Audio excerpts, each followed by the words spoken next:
So nandito kasi ako ngayon sa simbahan. So lahat po ng speaker nila powered at hindi powered ni speaker.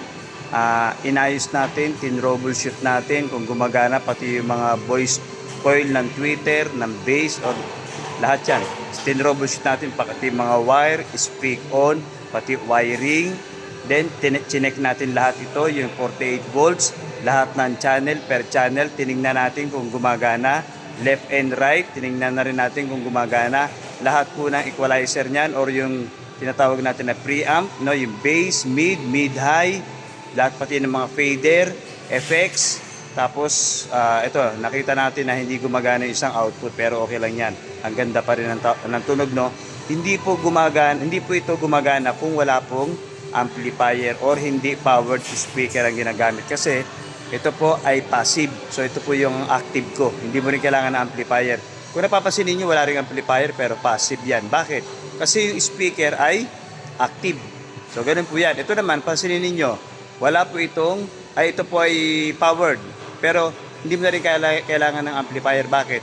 Kasi may built-in amplifier na yan. Ang ginamit naman natin yan ay passive naman na speaker.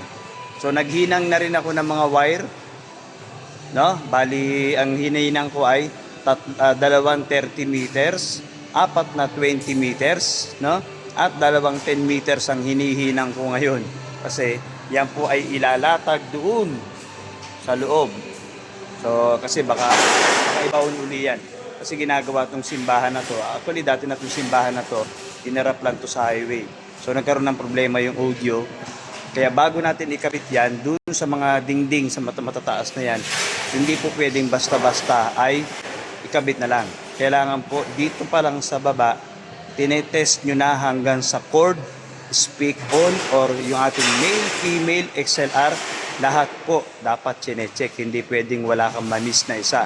Dahil pag yan lahat ay nakaakyat na yan dun sa itaas at may hindi isang tumunog, left and right man yan, or speaker, may sumagitsit, magbababa ka na naman talaga.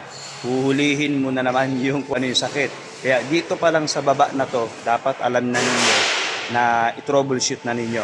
Pag lahat po yan ay good, ibig sabihin lahat po yan ay gumagana na lahat, wala nang problema, nahuli mo na lahat ang problema, pwede mo nang itaas lahat yan.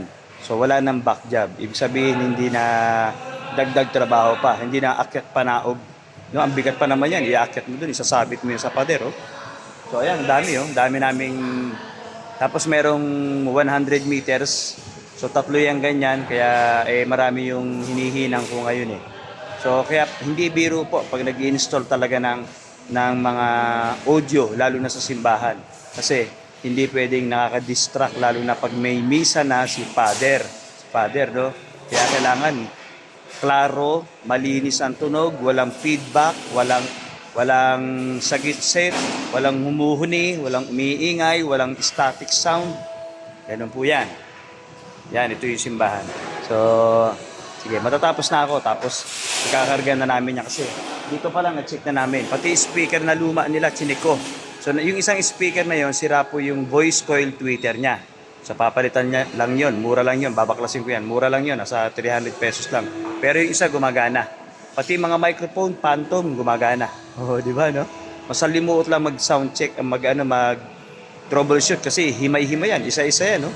Mula sa kanya-kanyang controller, isa-isahin mo yan, hindi pwedeng hindi. Para alam mo kung ano yung sira, tapos itatag mo, lalagyan mo ng sulat kung anong channel yung sira. So ito naman, walang channel na sira, inisa-isa ko na yan.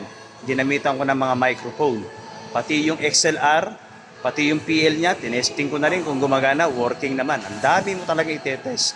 No, hindi pwede talagang salpak na lang ng salpak na mga audio mo. Dahil pag may isang hindi gumana diyan, kamot ulo ka talaga. So ayan, antabayan na natin. Ipapakita ko sa inyo yung pinakang ending niyan, yung after niyan kapag naikarga na namin lahat sa sound check. Diyan niluha po ito.